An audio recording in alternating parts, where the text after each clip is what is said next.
Pertama juga hakim-hakim ya, vonisnya jangan terlalu ringan lah.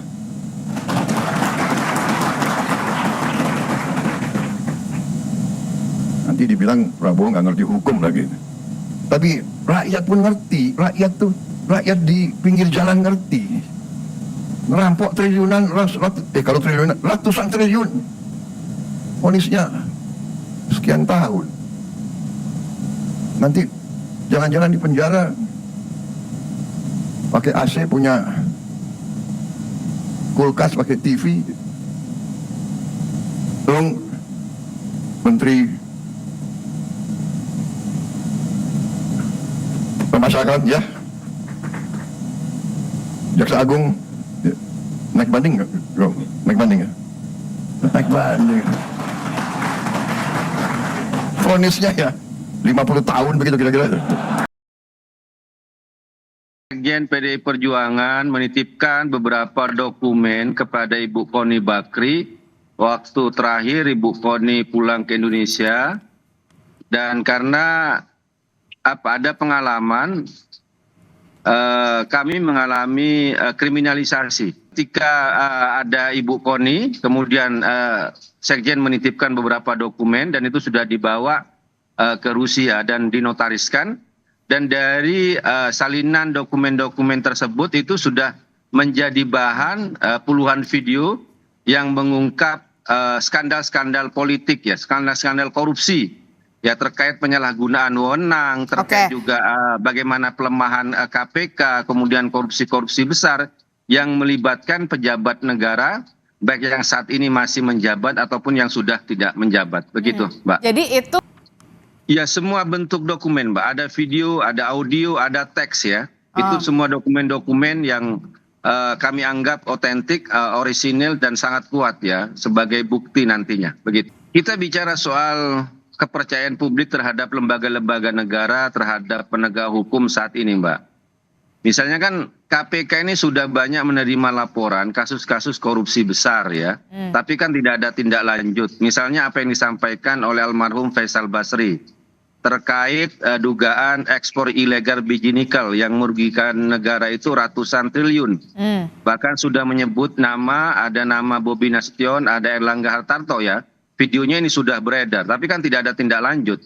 Laporan Ubaidillah Badrun terkait dugaan korupsi kolusi anak-anak Jokowi ya, yang sudah berapa kali dilaporkan tapi tidak ada tindak lanjut. Ini kita bicara KPK. Ya, belum lagi sekarang ternyata terbongkar ada 78 pegawai KPK yang terlibat pungli dan hukumannya minta maaf. Nah, ini kan soal kepercayaan publik, apakah masih bisa dipercaya? Kemudian juga penegak hukum yang lain misalnya seperti kejaksaan, kasus Harvey Muiz ya, merugikan negara 300 triliun tapi hukumannya 6,5 tahun. Itu kan sangat menyakitkan.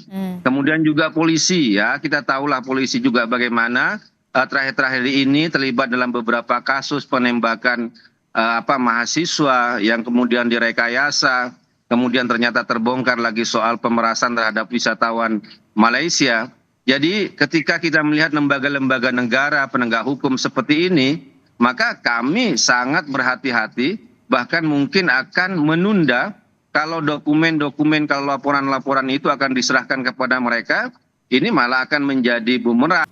Ya kembali kepada kepada yang saya sampaikan tadi, kalaupun kami laporkan juga kami tidak percaya bahwa kasus-kasus itu akan berlanjut ya dengan kondisi lembaga negara penegak hukum yang seperti saat ini. Akhirnya ya kita yang muncul di netizen no viral no justice, akhirnya inilah yang menjadi jalan terakhir bahwa harus kembali melaporkan kepada pemilik tertinggi kedaulatan kekuasaan sesungguhnya di negeri ini, yaitu kepada rakyat. Karena kita melihat lembaga-lembaga negara ini tidak bisa diharapkan. Itu, Mbak. Oke. Ya kami mengerti soal ada undang-undang terkait itu, kemudian lembaga negara yang menjamin saksi seperti LPSK, kemudian aturan-aturan yang lainnya, tapi kembali kepada soal kepercayaan ya. Apakah masih bisa dipercaya? Kalau dokumen-dokumen itu diserahkan ya, apakah akan ditindaklanjuti atau malah ya dugaan kami juga bisa saja menjadi dihilangkan ya. Karena ini aja deh, kita bercermin dari kasus sebelumnya. kurang kuat apa ya, seperti disampaikan oleh almarhum Faisal Basri terkait dugaan ekspor biji nikel yang kerugian negara itu ratusan triliun. Coba saya nanya, gimana dengan dokumen? Gimana ya? Jelas itu Bang Faisal itu juga waktu itu juga diminta oleh internal KPK untuk menyelidiki kasus ini. Sempat rame kemudian tiba-tiba hilang. Sudahlah, nggak usah berharap dengan kasus-kasus besar yang lain. Kasus-kasus besar yang lama itu juga masih mandek di KPK. Jadi ini kembali ke soal kepercayaan terhadap lembaga negara, terhadap penegak hukum. Itulah. Kadang-kadang itu kan kalau kita ngeliat kasus itu, kalau nggak viral dulu di masyarakat, buktinya tersebar di masyarakat dan sebagainya, itu kan nggak ditindaklanjuti. Ini fakta ya, yang terjadi di masyarakat kita. Ketika sudah rame, ketika sudah katakanlah terbentuk suatu desakan dari masyarakat, kemudian buru-buru tergopoh-gopoh untuk menyelesaikan kasus tersebut. Seandainya beberapa dokumen yang disampaikan oleh almarhum Faisal Basri adalah yang bocor ke masyarakat, saya kira kasus dugaan ekspor ilegal biji nikel itu nggak akan mandek seperti sampai sekarang, Mbak. Itu kalau menurut saya. Pasti dibongkar itu, Mbak. Pasti Kapan? Itu. Pasti. Kapan hal yang mudah itu? Ya kita nggak mau, tidak ada niat untuk ngelaporin lah. Kita lebih ke bagaimana soal pemberantasan korupsi ini, edukasi terhadap masyarakat, kemudian juga penyalahgunaan wewenang itu juga masyarakat juga tahu. Dan kenapa meskipun sudah ada yang namanya undang-undang, sudah ada namanya lembaga, stucknya itu di mana gitu kan? Ya karena ya di internal lembaga penegak hukum juga terlibat, petinggi negaranya juga terlibat ya. Anggota parlemennya juga terlibat. Gimana kita mau kasus itu jalan kalau semuanya itu terlibat? Maka itu ya harus ada dorongan dari masyarakat itu sendiri itu. Iya, dengan segala resiko, yaitu memang Sekjen PD Perjuangan itu siap menghadapi. Ya seperti yang disampaikan tadi, bahwa kita juga ngelihat sekarang, ya anggota DPR RI dari PDI Perjuangan, Rieke Diah Pitaloka, menyampaikan secara kritis di parlemen, di sebuah lembaga yang terhormat, ya, dan itu dilindungi oleh undang-undang, tapi kemudian dilaporkan ke MKD dengan tuduhan memprovokasi. Ini kan kalau kita ngelihat upaya untuk melakukan intimidasi. Tapi inilah apa yang terjadi di lembaga negara kita, di lembaga penegak hukum kita, ya. Dan ini yang menjadi keprihatinan kita semua. Jadi ketika melihat lembaga-lembaga seperti ini, ya mau yang namanya KPK, kepolisian, kejaksaan, termasuk juga parlemen, ya. Pertanyaannya adalah apakah masih bisa dipercaya untuk melaporkan kasus-kasus yang juga menyangkut internal lembaga-lembaga ini dan nama-nama yang petinggi-petinggi negara baik yang menjabat ataupun tidak menjabat. Kan pertanyaannya di situ. Lapor ke KPN, lapor ke parlemen, nanti parlemennya dipanggil oleh MKD. Lapor ke polisi, ternyata petingginya juga akan disebut dalam kasus tersebut. Ya KPK juga sama, kejaksaan sama. Jadi kemana lagi harus melapor? Kalau bukan langsung kepada rakyat yang memiliki kedaulatan penuh ya. Enggak.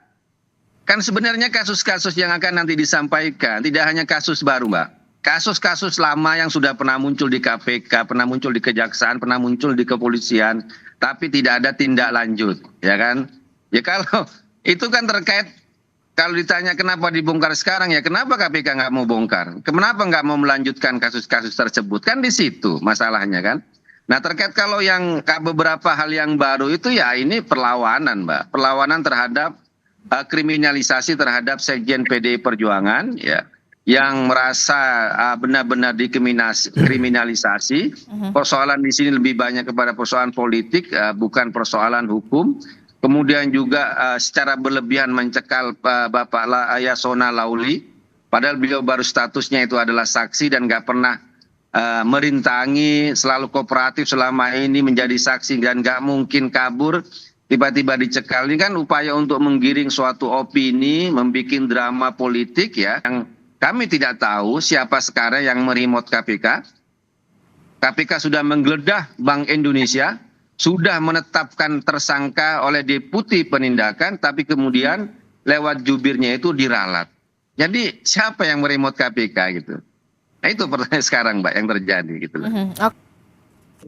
Mbak, selama ini Sekjen PDI Perjuangan itu selalu kooperatif, tidak pernah kabur, tidak pernah ingkar, ya tidak pernah tidak ada. Dan kami melihat KPK itu kan punya segalanya, Mbak. Penyadapan punya, apalah alat-alat yang canggih-canggih KPK punya, mau juga penyitaan, pemeriksaan, ya pemantauan dan sebagainya KPK yang punya. Ini kasus mau 5 tahun, tapi Harun Masiku tidak ditemukan. Siapa sekarang yang menyembunyikan Harun Masiku? Petersangkaan Hasto Kristianto, Sekjen PDI Perjuangan, ini kan juga bentuk pengalihan opini, Mbak. Oke. Makanya saya bilang, kalau mau opini hukumnya yang benar itu temukan Harun Masiku. Jadi makanya saya tanya, siapa yang meremote KPK sekarang ya? Kalau tersangka saja yang kasus CSR Bank BI bisa diralat, itu kan? Berarti kan ada yang meremote. Selama ini juga seperti itu semua. Semua yang dipanggil oleh KPK juga akan datang, akan taat hukum, karena itulah prosedur hukum yang di kita. Ya. Meskipun kami juga akan melakukan upaya-upaya perlawanan, yang jelas ketika sebuah lembaga penegak hukum tidak bisa dipercaya, maka harus ada jalur yang lain. Oh iya, tentu saja ini bukan alat tawar-menawar, Mbak. Tapi seperti saya sampaikan tadi, ini kan juga bagian dari perlawanan ketika kami merasakan, ketika Sekjen PDI Perjuangan merasakan ini adalah bagian dari kriminalisasi terhadap dia. Jadi ini perlawanan, Mbak. Ini bentuk perlawanan ya, bukan soal tawar-menawar ya berarti ya. Terhadap Sekjen, terhadap partai, karena kan serangan semuanya kan mengarah kepada partai, kepada posisi Sekjen, kepada Ibu Ketua Umum. Nah, kan aku hanya berlindung kepada Allah dari godaan setan yang terkutuk. Dengan pertolongan Allah yang Maha Pemberi dan lagi Maha Penyayang.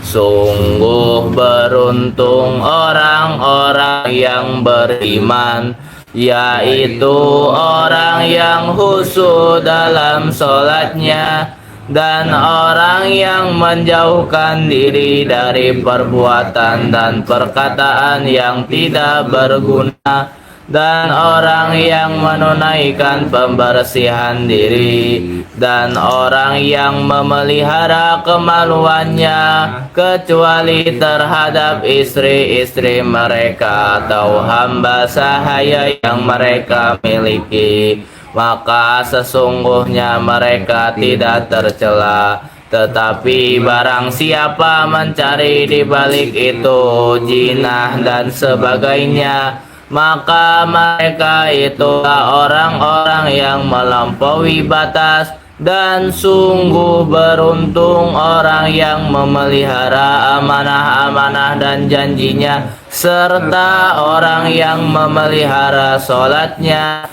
Mereka itulah orang yang akan mewarisi, yakni yang akan mewarisi surga Firdaus. Mereka kekal di dalamnya. A'udzu billahi minasyaitonir rajim. A'udzu billahi minasyaitonir rajim. Bismillahirrahmanirrahim. Bismillahirrahmanirrahim. Wa qala alladzina asyraku law sya'allahu ma abadana min duni. Wa qala alladzina asyraku law sya'allahu ma abadana min dunihi min syai'in nahnu wala abauna wala harramna min dunihi min syai'in nahnu wala abauna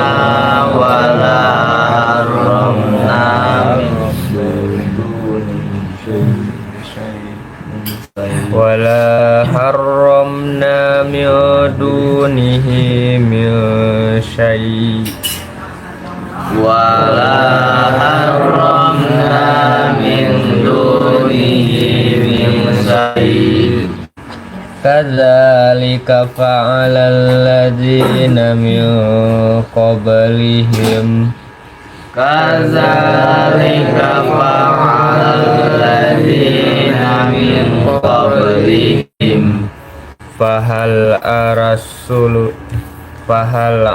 rusuli illal balagul mubin fahal ala rusuli illal balagul mubin walaqad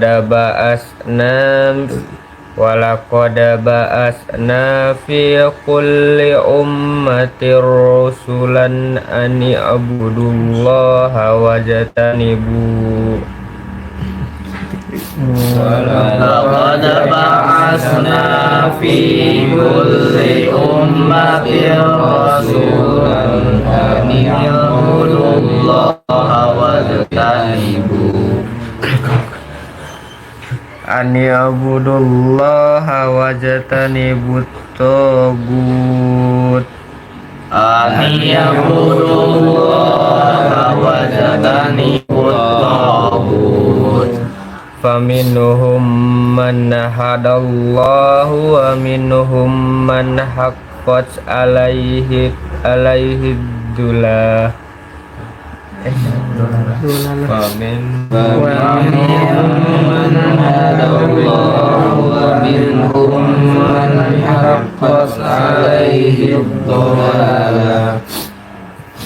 Fasiru fil ardi fanzuru kaifa kana akibatul mukadzibin. Fasiru fil ardi fanzuru kaifa kana akibatul mukadzibin. Dan orang musyrik berkata, jika Allah menghendaki, niscaya kami tidak akan menyembah sesuatu apapun selain Dia, baik kami maupun bapak-bapak kami, dan tidak pula kami mengharamkan sesuatu pun tanpa izinnya. Demikian yang diperbuat oleh orang sebelum mereka. Bukankah kewajiban para rasul hanya menyampaikan amanat Allah dengan jelas? Dan sungguh kami telah mengutus seorang rasul untuk setiap umat, untuk menyerukan sembahlah Allah dan jauhilah tagut. Kemudian di antara mereka ada yang diberi petunjuk oleh Allah, dan ada pula yang tetap dalam kesesatan. Maka berjalanlah kamu di bumi dan perhatikanlah bagaimana kesudahan orang yang tidak mendustakan. Dengan itu kita dengarkan penjelasan dari ChatGPT tentang yang diterapkan di kepresidenan.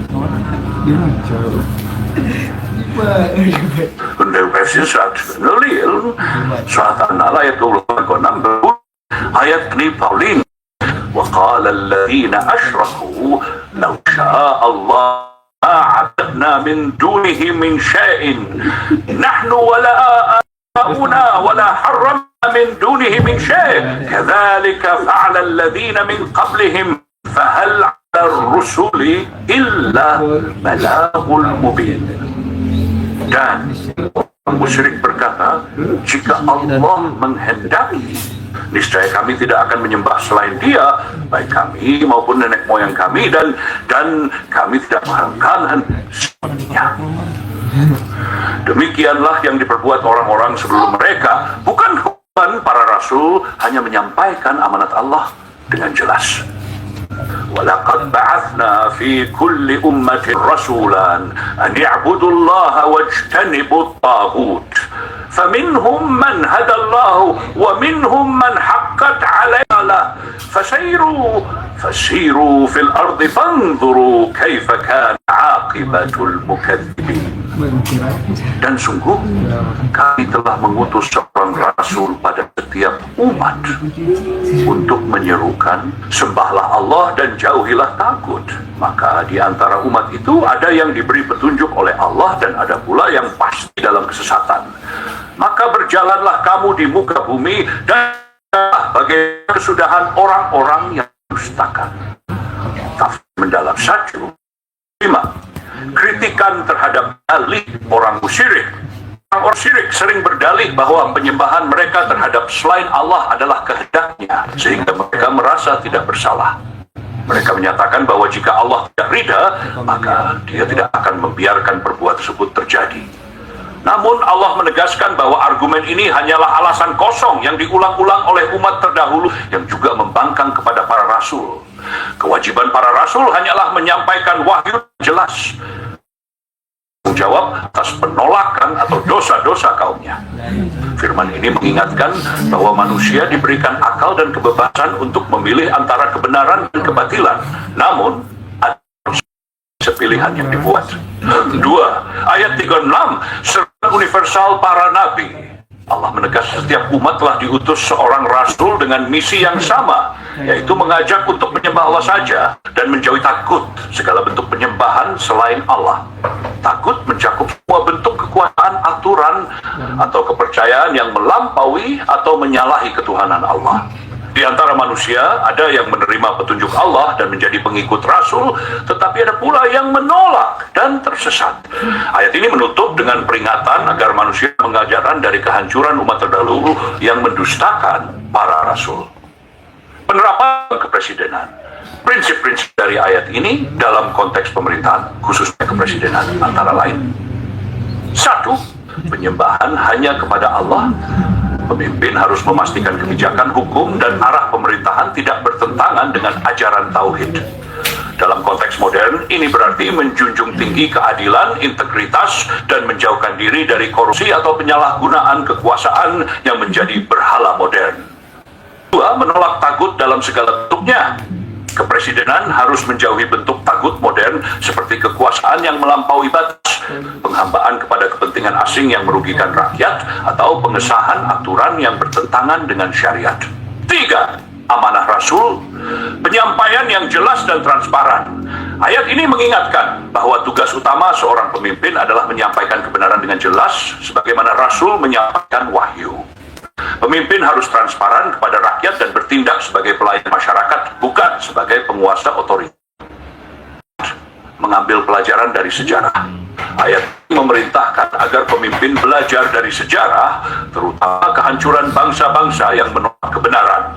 Dalam konteks kepresidenan, ini berarti memimpin belajar dari kesalahan pemimpin sebelumnya dan memastikan kebijakan yang pihak kepada rakyat. Hadis pendukung. Hadis tentang tauhid sebagai dasar kebenaran. Rasulullah SAW bersabda, barang siapa mati dalam keadaan tidak menyekutukan sesuatu dengan Allah, ia pasti masuk surga. Pemimpin yang menegakkan tauhid dalam kebijakan akan diberkahi, sedangkan yang mengutamakan selain dalam kebijakan seperti hawa nafsu atau tekanan kekuasaan lain akan jatuh. Rasulullah bersabda, sebaik-baik telah berkata di hadapan penguasa yang zalim dinilai sahih oleh Abani. Dalam konteks ini, harus menjauhi kebijakan yang menindas rakyat atau bertentangan dengan syariat, karena itu termasuk dalam kategori takut. 3. Pentingnya keadilan dalam pemerintahan. Rasulullah SAW bersabda, sesungguhnya orang-orang yang berlaku akan berada di atas mimbar-mimbar dari cahaya di sisi Allah, yaitu mereka berlaku adil dalam hukum terhadap keluarga mereka dan segala yang mereka kuasai. Keadilan adalah inti dari pemerintahan yang berdasarkan tauhid. Kesimpulan, Surat An-Nahl ayat 35 memberikan pelajaran besar untuk pemerintahan, khususnya kepresidenan, agar berpegang teguh pada prinsip tauhid dan keadilan, menjauhi tagut, transparan, serta belajar dari sejarah umat-umat. Pemimpin yang beriman harus menyadari bahwa tanggung jawab utama mereka adalah kepada Allah dan rakyat, bukan kepada hawa nafsu atau kekuasaan duniawi semata. Keberhasilan pemerintahan tidak hanya diukur dari materi, tetapi dari sejauh mana pemimpin menegakkan nilai-nilai ketuhanan dan kemanusiaan. Ya, itu adalah yang diterapkan di kepresidenan. Jadi buat sahabat Abu Ismailka yang lagi menonton bisa berkomentar di bawah ini dan mengklik like dan subscribe-nya. Terima kasih yang sudah join dalam live streaming ini, yang sudah mengikuti live streaming ini. Dan pada kesempatan hari ini kita akan membahas selanjutnya, yaitu yang diterapkan di kehakiman dan kejaksaan. Mari kita dengarkan penjelasan dari ChatGPT.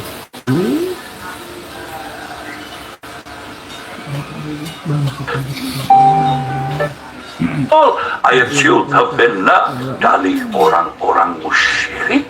Wa qala alladhina asyraku law syaa Allahu ma 'abadna min dunihi min syai'in nahnu wala aba'una wala harramna min dunihi min syai'.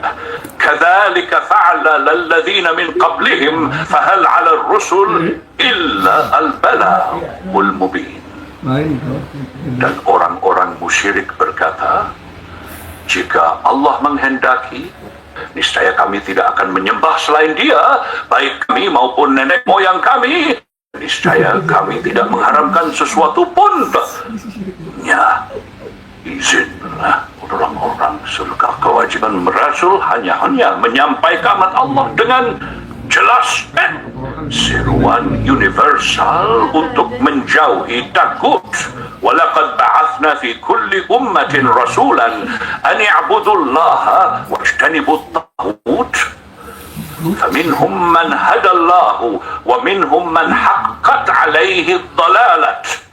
Siru fil ardi fanzuru kaifa kana 'aqibatul mukadzibin. Dan sungguh kami telah mengutus seorang rasul pada setiap umat untuk menyerukan, sembahlah Allah dan jauhilah tagut. Maka di antara umat itu ada yang diberi petunjuk oleh Allah dan ada pula yang pasti dalam kesesatan.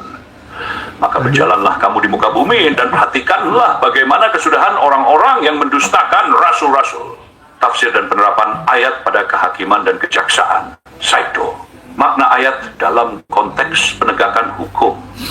Ayat di belima, dalih yang tidak berdas. Orang-orang musyrik dalam ayat ini menggunakan dalih tindakan mereka terjadi karena kehendak Allah, sehingga mereka merasa tidak perlu bertanggung jawab. Dalam konteks kehakiman dan kejaksaan, ayat ini mengajarkan bahwa manusia diberi kebebasan memilih, tetapi harus bertanggung jawab atas pilihannya. Para hakim dan jaksa diingatkan agar tidak mengizinkan dalih-dalih yang tidak rasional untuk membenarkan kezaliman. Misalnya, seseorang tidak bisa membela perbuatannya, korupsi, kezaliman dengan alasan takdir Allah, karena syariat Islam menekankan tanggung jawab manusia atas perbuatannya. Allah menegaskan bahwa tugas Rasul hanyalah menyampaikan kebenaran, sedangkan manusia harus menilai dan memutuskan dengan adil.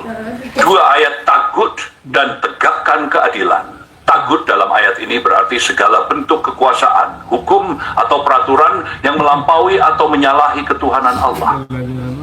Dalam konteks hukum, tagut bisa merujuk pada penegakan hukum. Dua, kekuasaan atau keuntungan duniawi. Menolak penyimpangan, hukum harus dijauhkan dari segala bentuk manipulasi. Kezaliman dalam hukum seperti suap, kolusi, atau keberpihakan terhadap pihak kuat adalah bentuk tagut yang diharamkan oleh Allah. Tanggung jawab dalam pengadilan. Kewajiban hakim dan jaksa adalah memastikan bahwa keputusan mereka tidak hanya mengikuti hukum dunia, tetapi juga mempertimbangkan pertanggungjawaban kepada Allah di akhirat. Hei, hadis pada menegakkan keadilan, Rasulullah SAW bersabda, hakim itu ada 3 golongan. 2 golongan di neraka dan 1 golongan di surga. Seorang hakim yang mengetahui kebenaran dan memutuskan perkara dengan adil, maka ia berada di surga. Hakim yang mengetahui kebenaran tetapi berlaku zalim dalam keputusannya, maka ia berada di neraka. Demikian pula hakim yang memutuskan perkara tanpa ilmu. Abu Dawud, ilmu ketiga. Hadis ini menegaskan betapa besar tanggung jawab seorang hakim. Memutuskan perkara tanpa keadilan, baik karena kebodohan atau kesengajaan, adalah dosa besar.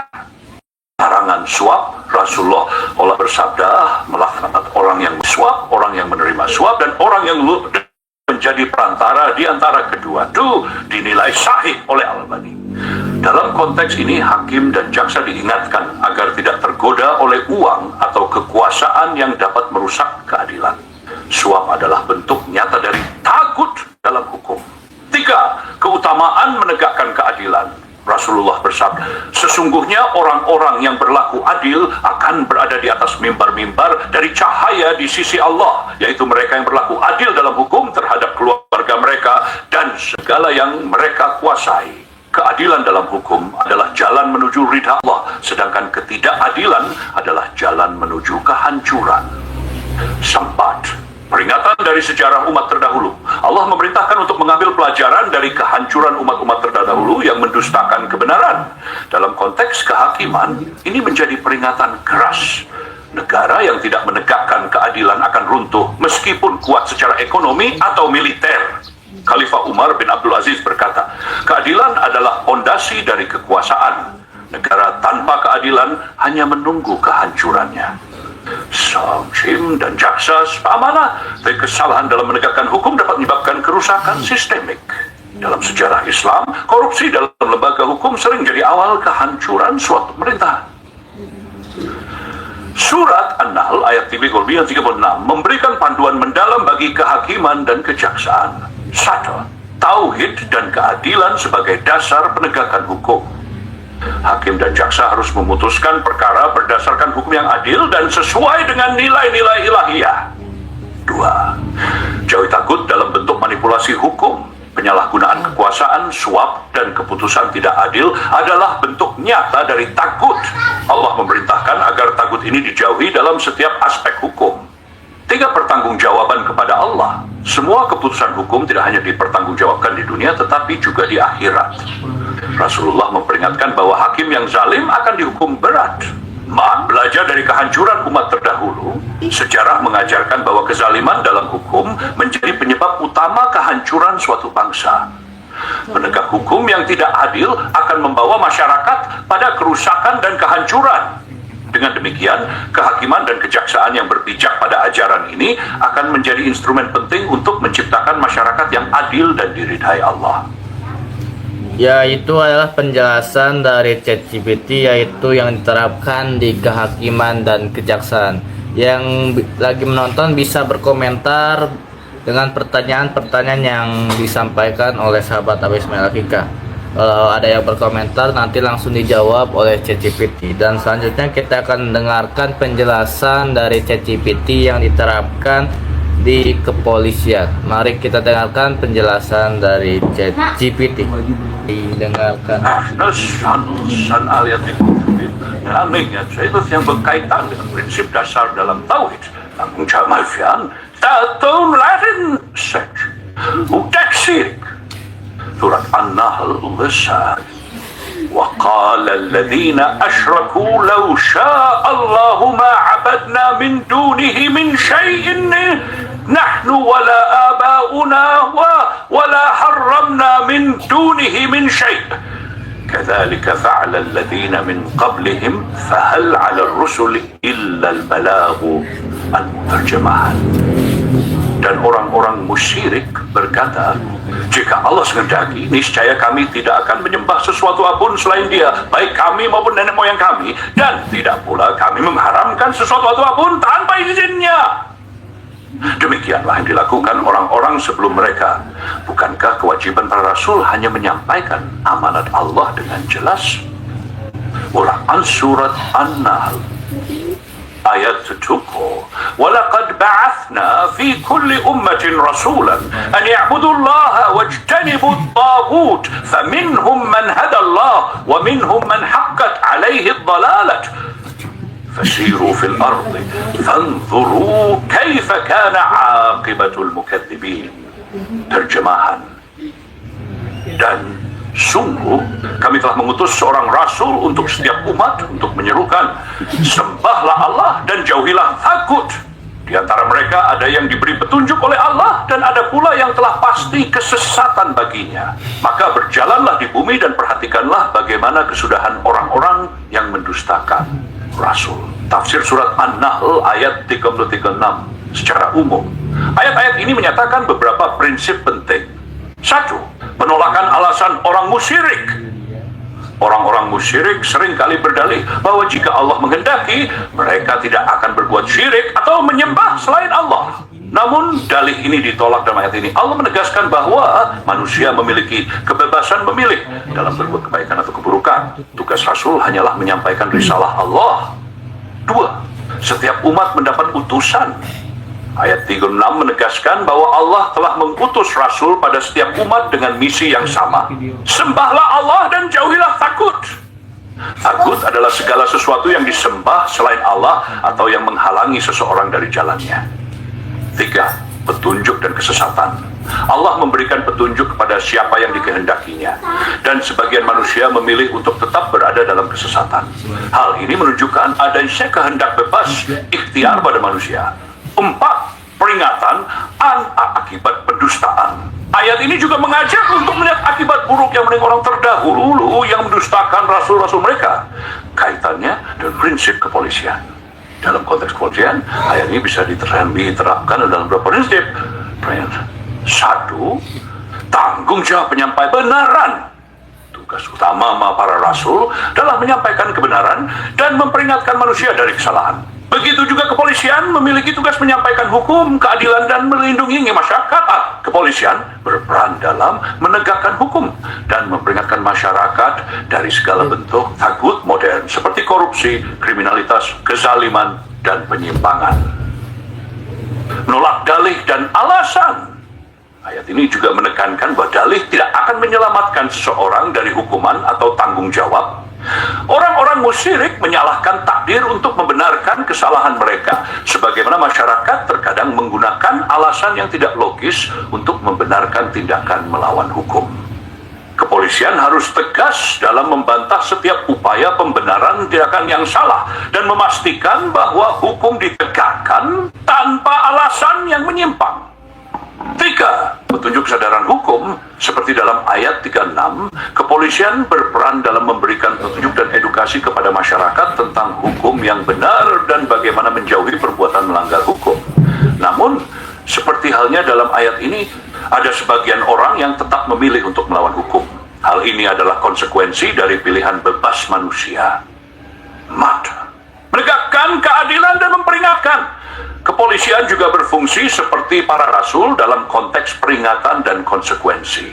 Orang yang berdusta dan melanggar aturan hukum akan menerima hukuman sebagaimana umat terdahulu yang mendustalah para rasul.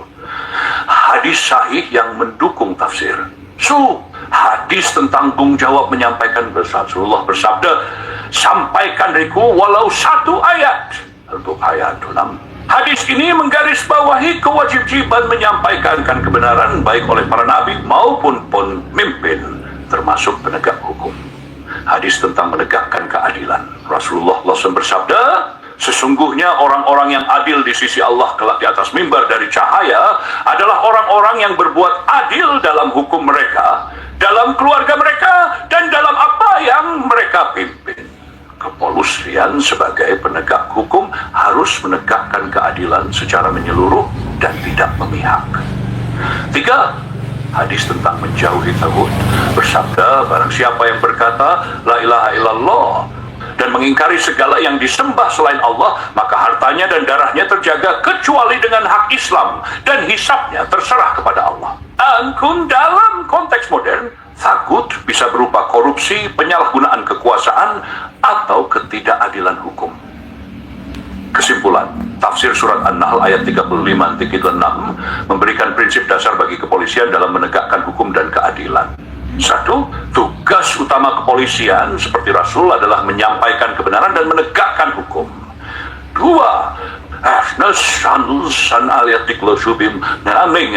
Yang berkaitan dengan prinsip dasar dalam tauhid, tanggung jawab mafian, tatun lain seks, udaksik. Surat An-Nahl lesad. وقال الذين أشركوا لو شاء الله ما عبدنا من دونه من شيء نحن ولا آباؤنا ولا حرمنا من دونه من شيء. Ya, itu yang diterapkan di kepolisian. Dan selanjutnya kita akan mendengarkan pertanyaan dari Teh Alma. Apa Apa tujuan utama diutusnya Rasul pada setiap umat? Ya, itu adalah pertanyaannya dari Julpa. Mari kita lakukan penjelasan dari ChatGPT tentang jawaban dari pertanyaan Julpa. Tujuan utama diutusnya para rasul pada setiap umat adalah untuk menyeru manusia kepada tauhid, yaitu menyembah Allah semata dan menjauhi tagut, segala bentuk penyembahan selain Allah atau segala sesuatu yang melampaui batas aturannya. Hal ini ditegaskan dalam firman Allah dalam surat An-Nahl ayat 36. Dan sungguh kami telah mengutus seorang rasul untuk setiap umat, sembahlah Allah dan jauhilah tagut. Penjelasan tujuan utama pengutusan Rasul. 1. Menyeru kepada Tauhid. Tauhid adalah inti dari ajaran yang dibawa oleh semua Rasul. Mereka diutus untuk mengingatkan manusia agar hanya menyembah Allah, tidak menyekutukannya, dan menjalani hidup sesuai dengan kehendaknya. Kami tidak mengutus seorang rasul pun sebelum engkau, melainkan kami wahyukan kepadanya bahwa tidak ada Tuhan yang berhak disembah selain aku, maka sembahlah aku. 2. Memperingatkan manusia dari kesyirikan dan kesesatan. Para rasul datang untuk memperingatkan umat manusia agar menjauhi syirik, tagut, dan perbuatan-perbuatan yang melampaui batas aturan Allah. Mereka menegaskan bahwa kesyirikan adalah dosa besar yang mengundang murka Allah. Sembahlah Allah dan janganlah kamu mempersekutukannya dengan sesuatu apapun. 3. Menyampaikan syariat dan petunjuk Allah. Para rasul diutus untuk menyampaikan syariat, aturan Allah yang menjadi pedoman hidup umat manusia agar beras jalan yang benar dan selamat. Firman Allah, dan kami turunkan kepadamu Al-Quran agar engkau menerangkan kepada manusia apa yang telah diturunkan kepada mereka supaya mereka memikirkan. An-Nahl 4. Memberikan kabar gembira dan peringatan. Rasul-rasul Allah berperan sebagai pemberi kabar gembira kepada orang yang taat dan sebagai pemberi peringatan kepada orang yang durhaka. Firman Allah, mereka adalah rasul-rasul, pembawa kabar gembira dan pemberi peringatan agar tidak ada alasan bagi manusia untuk membantah Allah setelah rasul-rasul itu diutus. An-Nisr 5. Menjadi teladan bagi umat. Para rasul tidak hanya menyampaikan wahyu, tetapi juga menjadi teladan dalam menjalankan perintah Allah. Mereka menunjukkan bagaimana ajaran agama diaplikasikan dalam kehidupan sehari-hari. Sungguh telah ada pada diri Rasulullah itu suri teladan yang baik bagimu. Hadis-hadis yang mendukung tujuan pengutusan Rasul. 1. Rasulullah bersabda, para nabi adalah saudara seayah. Agama mereka satu, tauhid. Muslim. Penjelasan. Semua nabi dan rasul membawa misi tauhid, yaitu mengajak umat menyembah Allah saja, meskipun syariat mereka berbeda sesuai dengan kebutuhan zaman dan umatnya. 2. Rasulullah bersabda, aku diutus hanya untuk menyempurnakan akhlak yang mulia. Al-Baihaqi. Selain menyeru kepada tauhid, para rasul juga diutus untuk memperbaiki akhlak manusia agar hidup sesuai dengan nilai-nilai ilahi. Tujuan pengutusan rasul dalam kehidupan modern. Misi utama para rasul tetap relevan hingga saat ini. Dalam kehidupan modern, tujuan tersebut dapat dipahami sebagai 1. Menegakkan keadilan. Hidup berdasarkan ajaran tauhid menuntut manusia untuk menegakkan keadilan dalam setiap aspek kehidupan, baik pribadi maupun sosial. 2. Melawan penyimpangan moral. Para rasul mengingatkan manusia agar tidak terjebak dalam kesesatan seperti materialisme, hedonisme, atau kezaliman. Membangun hubungan dengan Allah. Rasul diutus agar manusia menyadari pentingnya ibadah dan patuhan kepada Allah sebagai tujuan hidup utama. Menciptakan masyarakat yang beradab dengan menyampaikan syariat, para rasul membantu manusia menjalani kehidupan yang harmonis, bermoral, dan saling menghormati. Kesimpulan, tujuan utama diutusnya para rasul adalah untuk saat menegakkan tauhid, mengesahkan Allah, dan menjauhkan umat dari segala bentuk syirik dan tagut. 2. Menyampaikan wahyu dan syariat Allah sebagai pedoman hidup. 3. Memberi kabar gembira kepada yang taat dan peringatan kepada yang menyimpang. Meningkatkan kualitas akhlak manusia, menjadi teladan dalam kehidupan beragama dan bermasyarakat. Para rasul, utusan Allah yang membawa misi universal agar manusia hidup sesuai dengan tujuan penciptaannya, beribadah kepada Allah dan menjauhi segala bentuk penyimpangan. Ya, itu yang dijelaskan dari pertanyaan Julpa. Dan untuk selanjutnya mari kita dengarkan pertanyaan selanjutnya, itu Kamila. Apa yang dapat kita pelajari dari sikap orang-orang musyrik ini? Dari sikap orang-orang musyrik yang disebutkan dalam surat An-Nahl ayat 356, kita dapat mempelajari beberapa hal penting. 1. Menolak kebenaran dengan alasan takdir. Orang musyrik berdalih bahwa jika Allah menghendaki, mereka tidak akan menyembah selainnya. Ini mengajarkan kita untuk tidak menggunakan takdir sebagai alasan untuk menghindari tanggung jawab atas pilihan dan perbuatan kita. Manusia tetap diberi kebebasan memilih, dan setiap pilihan akan dimintai pertanggungjawaban. 2. Mengikuti tradisi tanpa berpikir kritis. Mereka menolak ajaran Rasul dan tetap berpegang pada tradisi nenek moyang meskipun jelas salah. Pelajaran yang bisa diambil adalah jangan mengikuti kebiasaan atau tradisi tanpa pertimbangan rasional dan bertindak sesuai dengan kebenaran, bukan karena keterikatan pada adat. 3. Kesombongan dan ketidakinginan untuk berubah. Orang musyrik enggan meninggalkan kesesatan meskipun telah datang wahyu. Ini mengajarkan kita untuk tidak sombong dan terbuka terhadap kebenaran, serta berani berubah ketika dihadapkan dengan ajaran yang benar. 4. Menyalahkan pihak lain. Orang musyrik sering menyalahkan keadaan atau takdir Allah atas kesesatan mereka. Hal ini mengajarkan kita untuk tidak menyalahkan orang lain atau takdir atas keputusan dan perbuatan kita. Kita harus bertanggung jawab atas pilihan hidup kita. Pentingnya dakwah. Rasul diutus untuk menyeru umat kepada kebenaran, meskipun ada penolakan. Ini mengajarkan kita untuk tetap berkomitmen dalam menyampaikan kebaikan, meskipun ada penolakan dari orang lain. Kesimpulannya, dari sikap orang musyrik, kita belajar untuk berpikir kritis, bertanggung jawab atas tindakan, terbuka terhadap kebenaran, dan ditch that mendewa sebesarmut. Ya, itu adalah jawaban dari pertanyaan Teh Kamila, dan untuk selanjutnya pertanyaan dari Teh Alma. Apa hubungan antara kebebasan memilih manusia dan kehendak Allah dalam ayat 35? Dan surat An-Nahl ayat 36, hubungan antara kebebasan memilih manusia dan kehendak Allah dapat dijelaskan sebagai berikut. Kebebasan memilih manusia. Ayat ini menunjukkan bahwa manusia diberikan kebebasan untuk memilih jalan hidup mereka. Apakah memilih untuk beriman kepada Allah atau mengikuti jalan yang salah?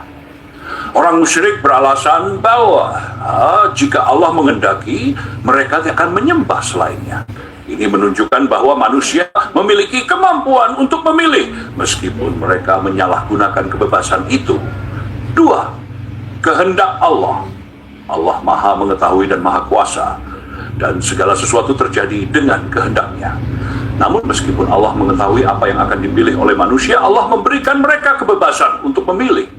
Kehendak Allah mencakup memberikan petunjuk dan hidayah kepada orang-orang yang Dia kehendaki. Dan keputusan akhir tetap berada di tangan manusia. Hubungan keduanya, Allah memberikan memilih kepada manusia, tetapi dalam keran takdirnya. Manusia memiliki pilihan bebas, namun hasilnya tetap dalam kendali Allah. Kehendak Allah tidak menghilangkan kebebasan manusia untuk memilih. Allah memberi manusia kemampuan untuk memilih, dan setiap pilihan yang diambil manusia, baik itu menuju kebaikan atau keburukan, sudah sesuai dengan takdirnya. Kebebasan memilih manusia dan kehendak Allah bekerja bersamaan. Allah memberi manusia hidupnya, tetapi pada akhirnya semua keputusan berada dalam takdir Allah.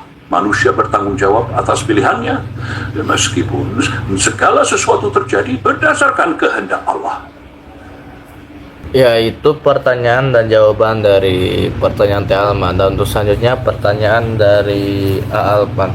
Bagaimana ayat ini mengingatkan kita untuk tanggung jawab pribadi untuk mencari kebenaran tanpa menyalahkan takdir? Surat An-Nahl ayat 35 mengingatkan kita akan tanggung jawab pribadi untuk mencari kebenaran tanpa menyalahkan takdir. Karena dalam ayat ini orang-orang musyrik beralasan bahwa jika Allah menghendaki, mereka tidak akan menyembah selainnya. Namun Allah menegaskan bahwa mereka sendiri yang memilih untuk tetap dalam kesesatan, meskipun sudah ada wahyu dan petunjuk. Satu, kebebasan memilih. Manusia diberi kebebasan untuk memilih jalan hidupnya. Meskipun segala sesuatu berada dalam kehendak Allah, Allah tidak memaksa manusia untuk berbuat salah. Pilihan ada di tangan individu dan mereka bertanggung jawab atas pilihan tersebut. Dua, takdir dan tanggung jawab.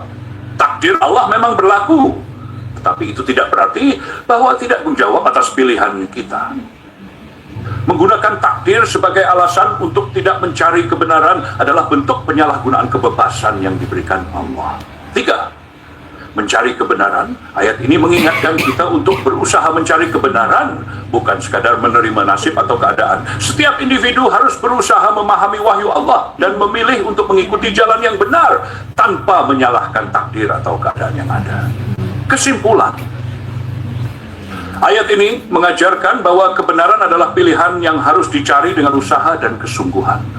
Kita tidak bisa menyalahkan takdir atau keadaan jika kita memilih untuk tetap dalam jalan pribadi untuk mencari kebenaran dan mengikuti petunjuk Allah adalah inti dari ujian hidup ini. Ya, itulah penjelasan dari pertanyaan Alpan. Dan untuk selanjutnya yaitu pertanyaan dari Aisyah. Apa hikmah yang dapat diambil dari ayat tersebut? Hikmah yang dapat diambil dari surat An-Nahl ayat 36 antara lain pentingnya tanggung jawab pribadi. Ayat ini mengajarkan bahwa meskipun Allah mengetahui segala sesuatu, manusia tetap diberikan kebebasan untuk memilih jalan hidupnya. Setiap individu bertanggung jawab atas pilihan yang diambil, baik itu jalan kebenaran atau kesesatan. Kita tidak bisa menyalahkan takdir atau keadaan atas pilihan kita. Kita harus berusaha mencari kebenaran dan mengikuti jalan yang benar. Dua, jangan menggunakan takdir sebagai alasan. Orang-orang musyrik dalam ayat ini mencoba menyalahkan takdir Allah dengan berdalih bahwa jika Allah menghendaki, mereka tidak akan menyembah selainnya. Hikmahnya adalah bahwa takdir Allah tidak bisa dijadikan alasan untuk tidak berusaha mencari kebenaran. Kita harus bertanggung jawab atas pilihan kita dan tidak menggantungkan diri pada alasan takdir untuk menghindari kewajiban agama. Tiga, ajaran tauhid dan kebenaran Islam. Allah mengutus Rasul untuk mengajarkan tauhid dan kebenaran.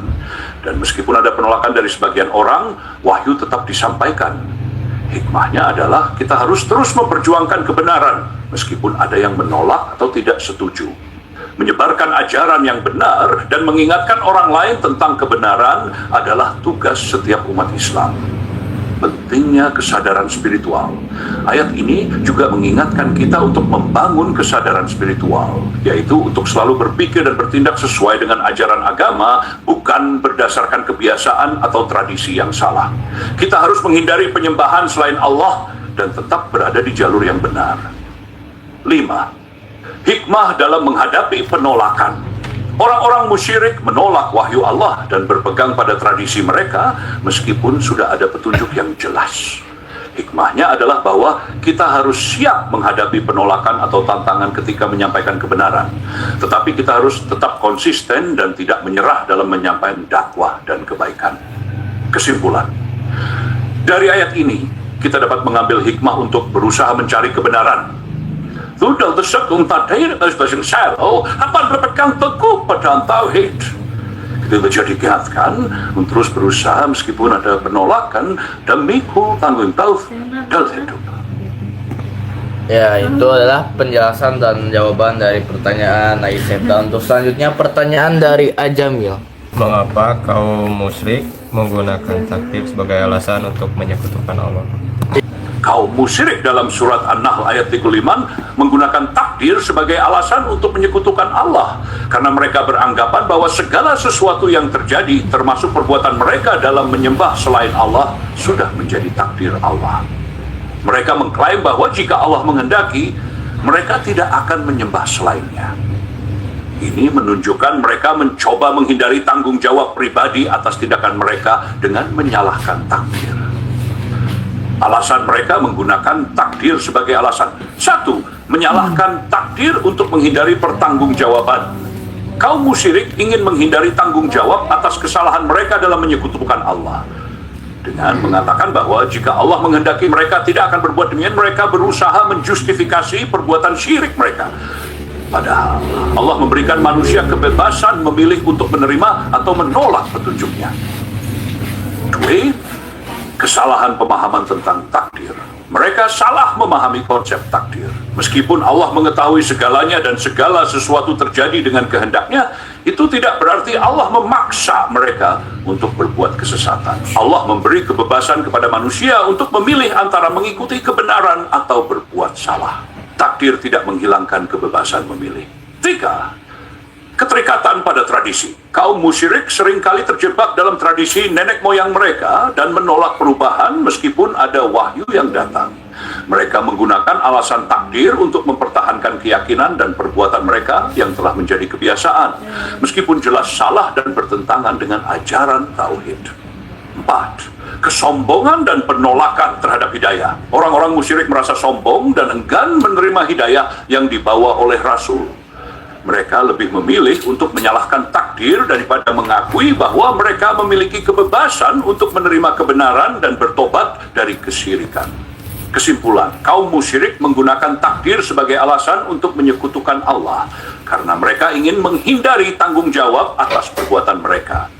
Mereka menyalahkan takdir untuk menutup kesalahan mereka dalam memilih jalan kesesatan. Padahal mereka diberikan kebebasan oleh Allah untuk memilih ran dan batilan. Ya, itu adalah jawaban dari pertanyaan Ajamil. Dan untuk selanjutnya pertanyaan dari Apaldes. Mengapa dalam ayat 35 surat An-Nahl ini orang musyrik mengatakan jika Allah menghendaki? Ini ya maksudnya apa? Dalam surat An-Nahl ayat 35, orang-orang musyrik mengatakan, jika Allah menghendaki, kami tidak akan menyembah selainnya. Ini adalah ungkapan mereka yang menunjukkan sikap penolakan terhadap ajaran tauhid dan penyalahgunaan pemahaman tentang takdir Allah. Untuk memahami lebih dalam, kita perlu melihat beberapa aspek penting dari konteks ayat ini. 1. Konteks ayat dan sikap orang musyrik. Orang-orang musyrik pada zaman Rasulullah SAW, terutama yang ada di Mekah, mengingkari tauhid dan menyembah berhala-berhala. Ketika Rasulullah SAW mengajak mereka untuk mengesahkan al-tauhid dan meninggalkan penyembahan terhadap berhala, mereka menanggapi seruan ini dengan penolakan. Salah satu alasan yang mereka ajukan adalah alasan takdir, yaitu bahwa jika Allah menghendaki, mereka tidak akan berada dalam keadaan musyrik dan menyembah selainnya. Firman Allah dalam surat An-Nahl ayat 3, dan mereka berkata, jika Allah menghendaki, tentu kami tidak akan mempersekutukannya. Demikian pula nenek moyang kami, dan tidak pula kami mengharamkan sesuatu apapun. Demikianlah telah berlaku kebiasaan orang-orang yang terdahulu sebelum mereka. Maka apakah rasul-rasul itu harus membawa bukti yang jelas? An-Nahl 2. Penyalahgunaan takdir oleh orang musyrik. Orang-orang musyrik menggunakan takdir sebagai alasan atau dalih untuk mempertahankan keyakinan mereka yang sesat, yaitu menyekutukan Allah. Mereka beranggapan bahwa jika Allah benar-benar menginginkan mereka untuk tidak melakukan perbuatan syirik, maka Allah pasti sudah menghalangi mereka untuk melakukannya. Mereka merasa seolah-olah kehendak Allah mengharuskan mereka berada dalam keadaan syirik, dan mereka tidak melihat bahwa mereka memiliki kebebasan untuk memilih. Dalam hal ini, mereka secara tidak langsung menuduh Allah atas keputusan mereka untuk tetap dalam kesesatan dan berpegang pada tradisi nenek moyang yang menyembah berhala.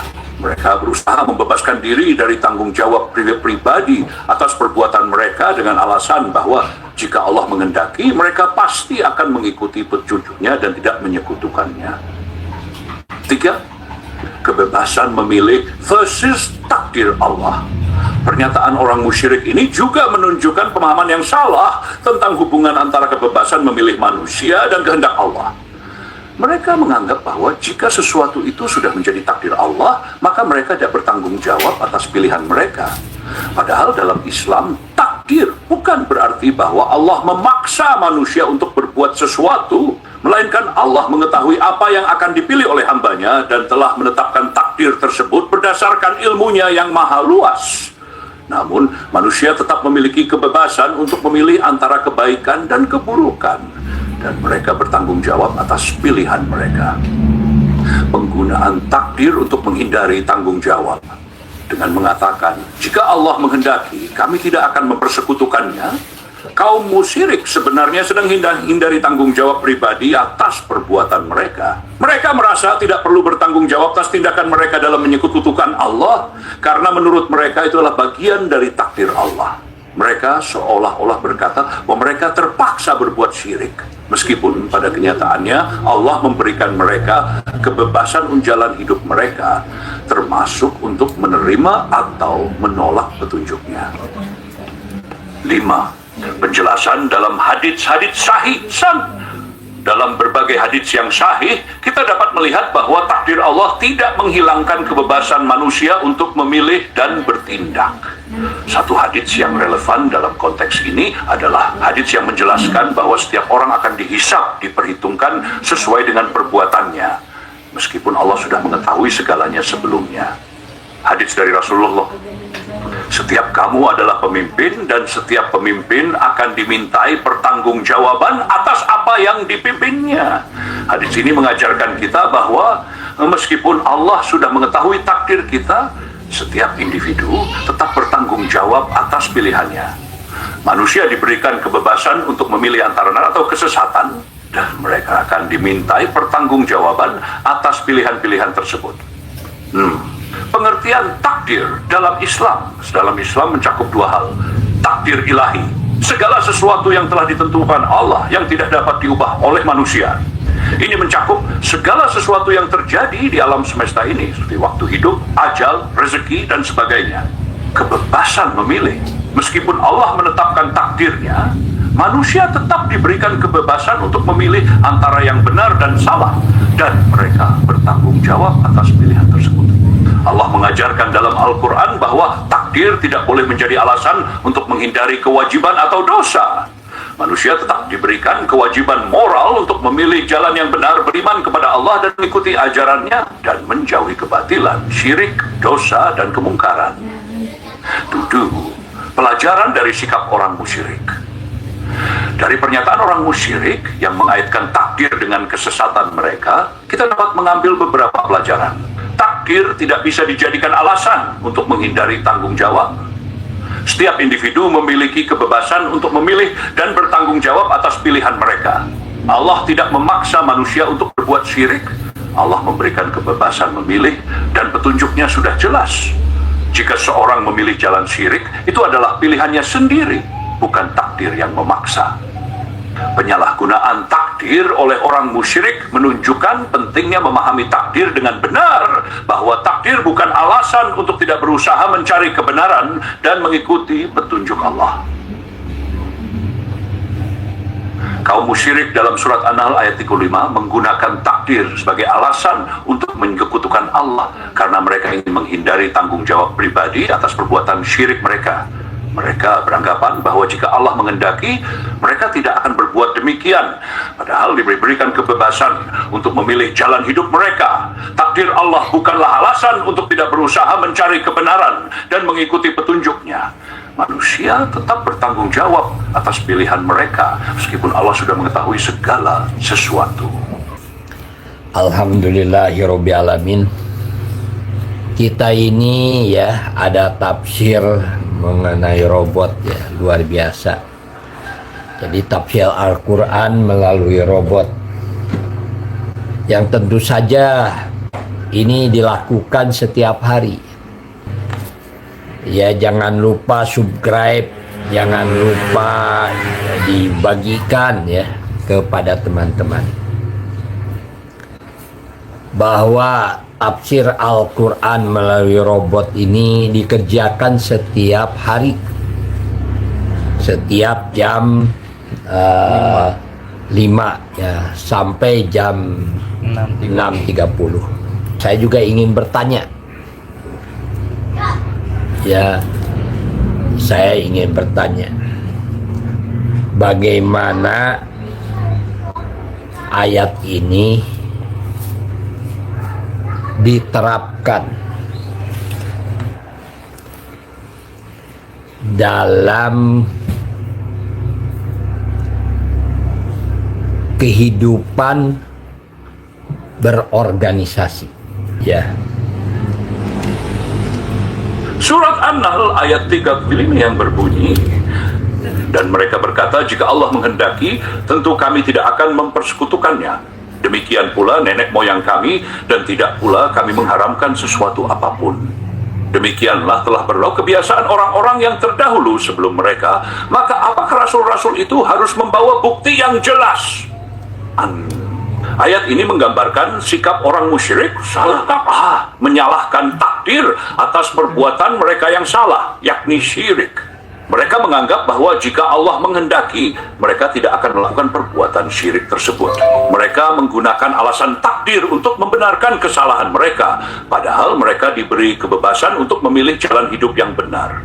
Penerapan ayat ini dalam kehidupan berorganisasi dapat dilihat dalam beberapa cara yang relevan, terutama dalam konteks tanggung jawab, kebebasan memilih, dan penghindaran dari sikap pasif atau menyalahkan keadaan.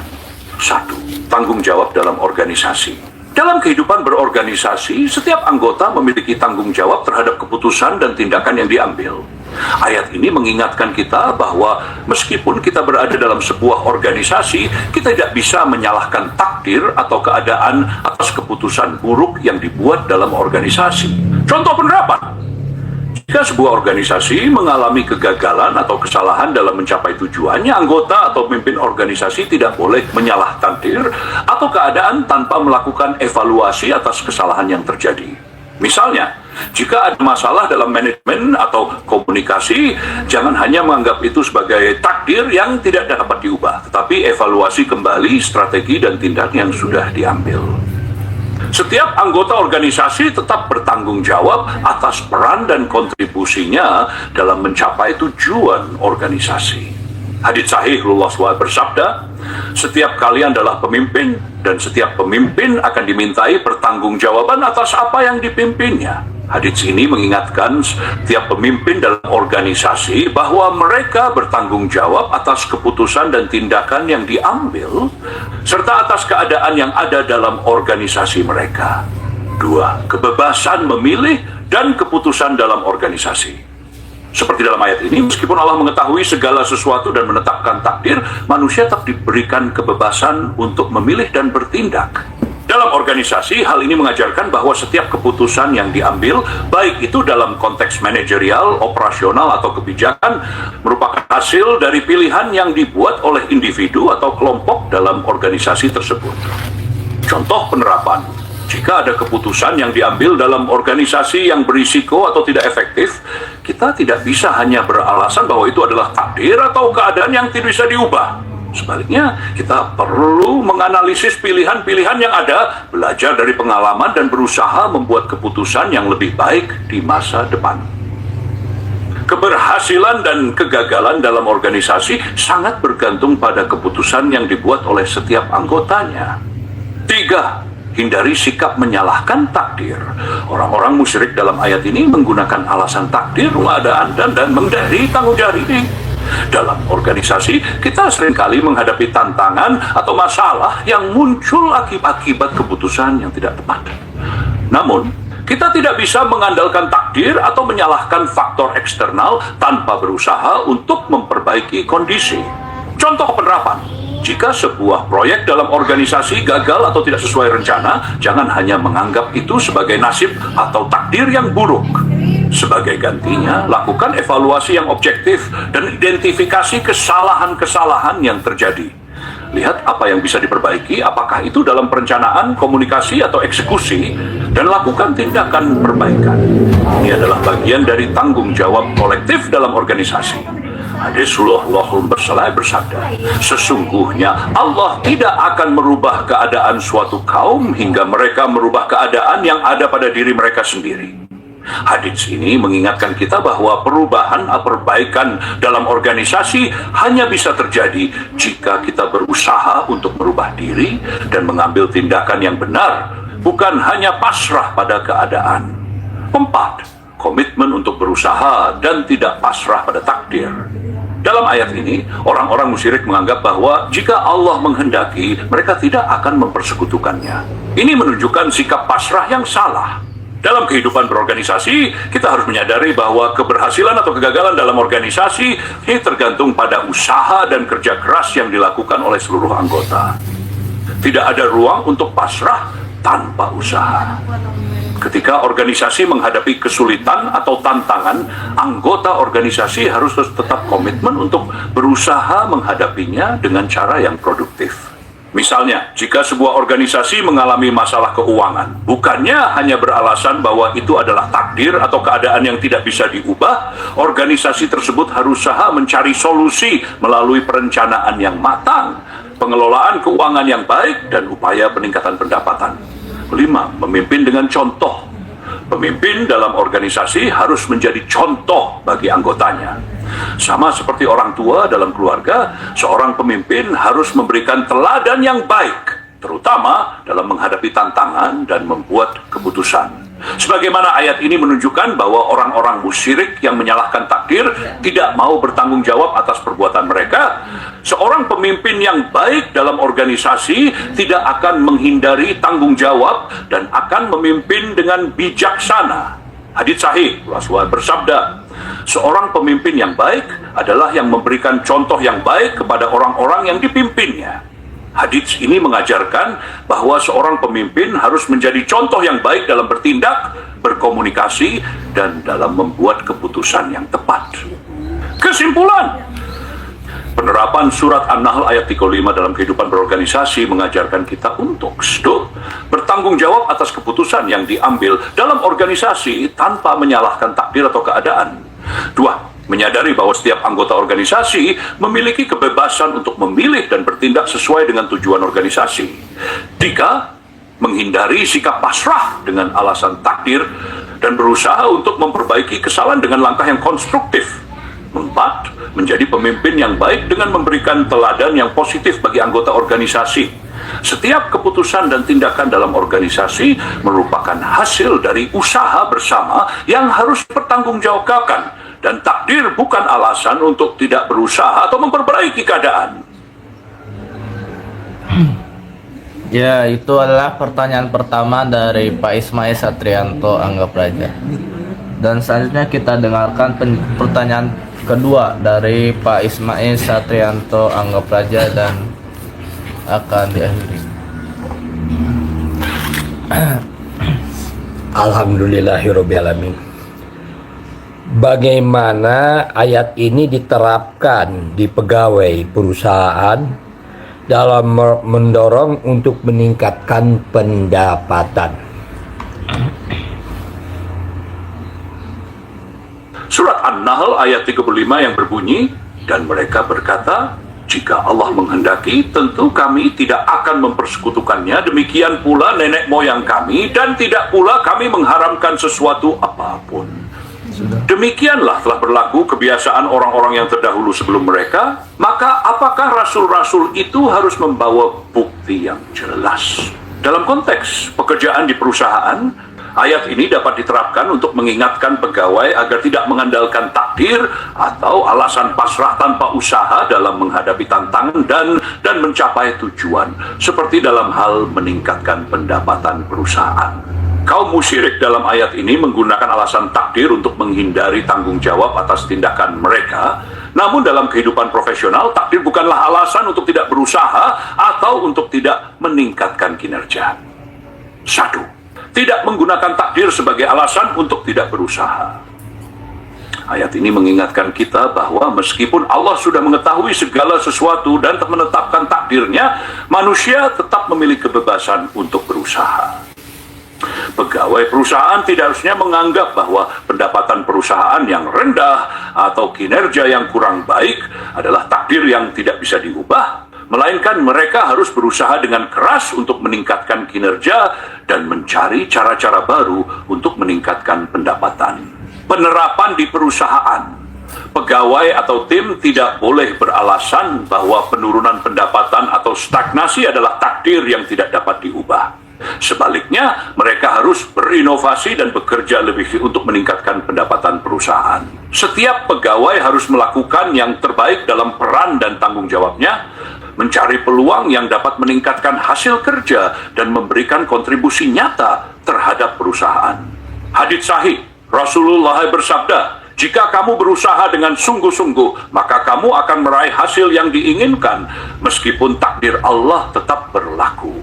Hadits ini mengingatkan kita bahwa meskipun takdir sudah ditentukan, usaha yang sungguh-sungguh tetap menjadi kunci keberhasilan.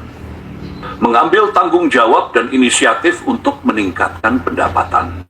Ketika pendapatan perusahaan tidak mencapai target, pegawai dan manajemen harus berusaha mencari solusi. Menyalahkan keadaan atau beralasan bahwa itu adalah takdir Allah tanpa berusaha memperbaiki kondisi adalah sikap yang salah. Setiap pegawai harus merasa bertanggung jawab terhadap perkembangan perusahaan dan mencari cara untuk meningkatkan pendapatan secara bersama-sama. Penerapan di perusahaan, kreativitas dan inovasi. Pegawai dapat berusaha dengan meningkatkan kreativitas dalam produk atau layanan yang ditawarkan, serta mencari pasar baru yang belum digarap. Efisiensi dan produktivitas. Pegawai dapat berupaya untuk meningkatkan efisiensi operasional dan mengurangi pemborosan, sehingga perusahaan bisa menghemat biaya dan meningkat laba. Kualitas layanan atau produk. Meningkatkan kualitas layanan atau produk yang ditawarkan berdampak langsung pada kepuasan pelanggan, yang pada gilirannya dapat meningkatkan penjualan dan pendapatan. Hadits sahih, Rasulullah SAW bersabda, "Sesungguhnya Allah menyukai orang dari kalian melakukan sesuatu pekerjaan, ia melakukannya dengan itqan, teliti, dan profesional." Hadits ini menekankan pentingnya melakukan pekerjaan dengan kualitas tinggi yang dapat berpengaruh positif terhadap hasil yang dicapai, termasuk dalam hal pendapatan perusahaan. Usaha mencapai tujuan dengan upaya maksimal. Kaum musyrik dalam ayat ini menggunakan takdir sebagai alasan untuk tidak berusaha. Sementara dalam konteks profesional, keberhasilan diukur dari usaha maksimal yang dilakukan. Pegawai perusahaan harus menyadari bahwa untuk meningkatkan pendapatan perusahaan, mereka perlu berusaha secara maksimal, baik dalam meningkatkan penjualan, memperluas pasar, atau meningkatkan layanan pelanggan. Sangkaan. Setiap pegawai atau tim harus berkomitmen untuk mencapai target yang telah ditetapkan dengan usaha maksimal, melakukan riset pasar, mengikuti perkembangan industri, dan meningkatkan keterampilan yang relevan. Organisasi harus memberikan fasilitas dan pelatihan yang mendukung peningkatan keterampilan dan gawai agar mereka dapat berkontribusi lebih baik dalam meningkatkan pendapatan perusahaan. Hadits sahih, Rasulullah SAW bersabda, "Sesungguhnya Allah mencintai orang yang bekerja dengan penuh semangat dan bersungguh-sungguh." Hadits ini menunjukkan bahwa usaha dan kerja keras sangat dihargai dalam Islam, dan ini relevan dalam konteks meningkatkan pendapatan perusahaan. 4. Menjaga etik kerja dan kejujuran. Meskipun Allah mengetahui takdir, usaha yang dilakukan tetap harus sesuai dengan etika dan prinsip-prinsip Islam. Dalam hal ini, pegawai harus memastikan bahwa upaya mereka untuk meningkatkan pendapatan tidak melibatkan tindakan yang merugikan orang lain atau tidak jujur. Setiap tindakan harus dilakukan dengan kejujuran, integritas, dan etika yang baik, sehingga pendapatan perusahaan adalah hasil yang berkualitas dan halal.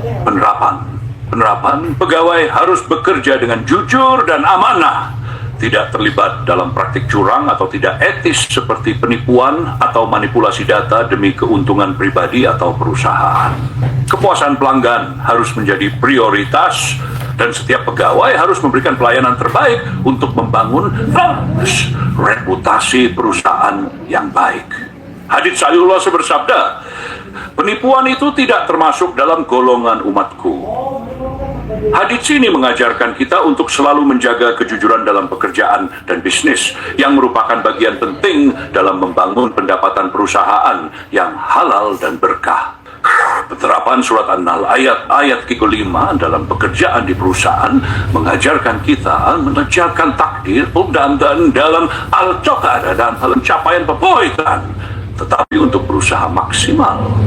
Ini melibatkan tanggung jawab pribadi dan kolektif untuk berinovasi, meningkatkan efisiensi, dan menjaga etika kerja yang baik. Takdir Allah tetap ada. Namun usaha yang dilakukan oleh setiap individu dalam organisasi adalah faktor penentu keberhasilan dalam meningkatkan penmuyasanan. Alhamdulillahirrahmanirrahim, itu adalah pelaksanaan di perusahaan. Mari kita berdoa kepada Allah Subhanahu wa Ta'ala bersama dengan doa yang sesungguh-sungguhnya. Karena begitu banyak dosa dan kelalaian yang kita lakukan sehingga kita merugikan orang lain, ya, merugikan perusahaan. Karena kita tidak teliti, lalai, kita hanya sekedar hidup, ya. Itu tidak boleh di dunia ini. Kita hanya sekedar hidup. Kita harus teliti, ya, membantu perusahaan itu dari satu sudut ke sudut yang lain, sampai bagaimana adanya kecoa atau adanya hama dan sebagainya, itu harus ikut kita ini memberantasnya, ikut kita menghilangkannya. Jangan sampai kita hidup hanya sekedarnya di dunia ini, menjadi penumpang, ya, tidak menjadi pengelola dunia. Dimanapun penumpang tidak pernah bertanggung jawab kalau dia naik kendaraan. Ya, dia buang sampah di mana saja, dia membiarkan segala sesuatu rusak dan sebagainya. Lalu semuanya diserahkan kepada supir, ya, yang ada, ya, seolah-olah supirlah yang harus bertanggung jawab. Nah, kita hidup ini bersama-sama, berjamaah. Tidak boleh ada orang yang merasakan bahwa hidup di dunia ini hanya sebagai penumpang, tetapi kita harus menjadi sama-sama sebagai pengelola dunia. Mari kita berdoa kepada Allah Subhanahu wa Ta'ala. A'udzu billahi minasyaitonir rajim. Bismillahirrahmanirrahim. Aku hanya berlindung kepada Allah dari godaan setan yang terkutuk dengan pertolongan Allah yang Maha Pemberi dan lagi Maha Penyayang. Rabbana la tujigh qulubana ba'da idh hadaitana wa hab lana min ladunka rahmah innaka antal wahhab. Rabbana innaka jami'un nasi liyaumin la raiba fi innallaha la yuhliful mi'ad. Ya Tuhan kami, janganlah Engkau condongkan hati kami kepada kesesatan setelah Engkau berikan petunjuk kepada kami, dan karuniakanlah rahmat dari sisi-Mu. Sesungguhnya Engkau Maha Pemberi. Ya Tuhan kami, Engkaulah yang akan mengumpulkan manusia pada hari yang tidak ada keraguan padanya. Sungguh Allah tidak menyalahi janji. Ya Allah, ya Rabbi, sungguh hamba memohon pertolongan Engkau. Hanya kepadamu-lah hamba bertawakal. Ya Allah, hilangkan setiap kesulitan dari urusan hamba. Mudahkan setiap kesukaran dalam perjalanan hidup hamba. Beri hamba kebaikan yang lebih banyak daripada yang hamba pinta.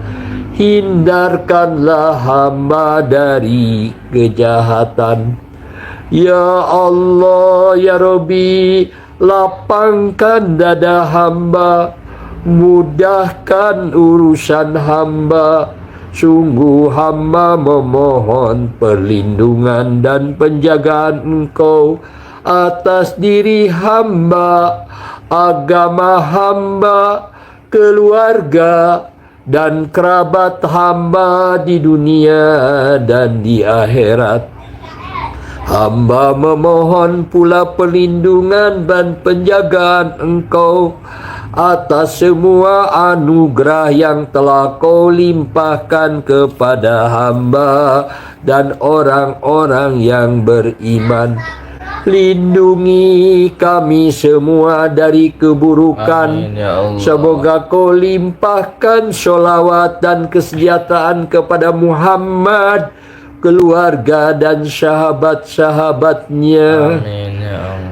Ya Allah, ya Rabbi, hamba akan tetap merintih jika memang Kau lebih mencintai tangisan hamba-Mu ini. Amin ya Allah. Terserah Engkau kapan Kau akan mengabulkan doa-doa hamba. Amin. Karena Kaulah pemilik sang waktu. Di tangan-Mu segala sesuatu perkara. Amin, ya Allah. Kau pemilik kerajaan. Kau yang memuliakan. Kau yang menghinakan. Kau yang maha menepati janji. Kau yang tiada akan mengecewakan setiap hamba yang memohon padamu. Amin. Rahmat dan ampunan-Mu yang selalu hamba harapkan. Amin ya Allah. Ya Allah, ya Rabbi, janganlah Engkau hukum kami jika kami melakukan kesalahan dan kekeliruan. Amin. Ya Allah, janganlah Kau berikan beban yang berat kepada kami, yaitu beban yang sekiranya kami tidak dapat, yaitu beban seperti orang-orang yang sebelum kami.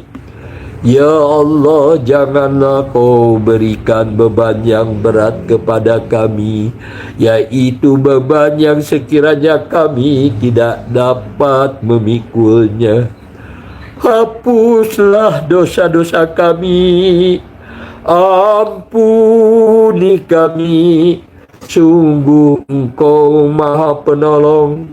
Tolonglah, menangkanlah kami daripada orang-orang yang sering lalai, sering tidak mematuhi aturan-Mu, serta orang-orang yang selalu memperolok-olok ajaran-Mu, memperolok-olok kebenaran, yaitu orang-orang yang kafir.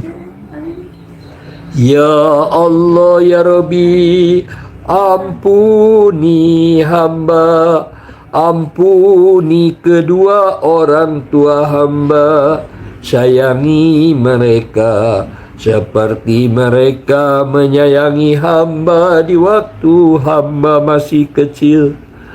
Ampuni guru-guru hamba, balaslah ya Allah kebaikan guru-guru hamba dengan balasan yang berlipat-lipat.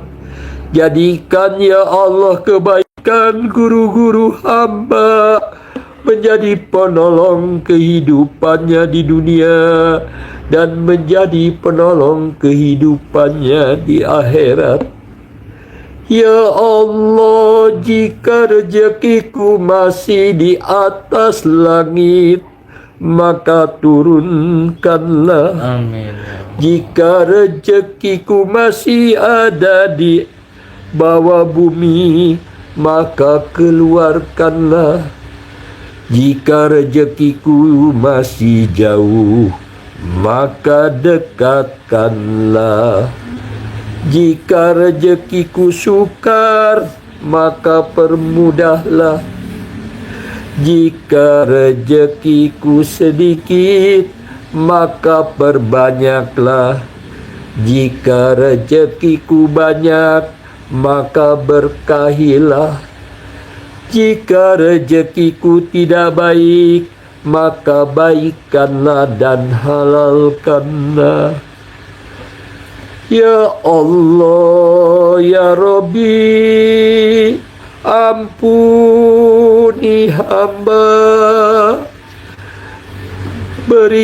Jadikan hambamu ini menjadi buah tutur yang baik bagi generasi yang akan datang. Amin. Ya Allah, berikan kepada hamba anak-anak, cucu-cucu dan keturunan hamba, serta orang-orang yang tinggal di rumah hamba, menjadi orang-orang yang menyenangkan hati, menyenangkan mata, dan menyenangkan telinga. Ya Allah, berilah kami kebaikan di dunia, berilah kami kebaikan di akhirat, dan jauhkanlah kami dari azab api neraka. Rabbana atina fid dunya hasanah wa fil akhirati hasanah wa qina azabannar. Amin ya Allah ya rabbal alamin. Kalau ada yang benar dari Allah Subhanahu wa taala. Kalau ada yang salah, saya mohon maaf atas kesalahan saya. Itulah kelemahan dan kebodohan saya. Dan mari ya kita tutup ya pengajian ini. Alhamdulillahirrahmanirrahim, dari awal sampai akhir, dari pagi jam 5 sampai jam 6 lebih, kita sudah melaksanakan live streaming pengkajian Al-Quran Surat An-Nahl ayat 35 dan 36 yang diterapkan di berbagai perspektif kehidupan dan pemerintah. Terima kasih yang sudah menonton dan mengklik like-nya dan subscribe-nya.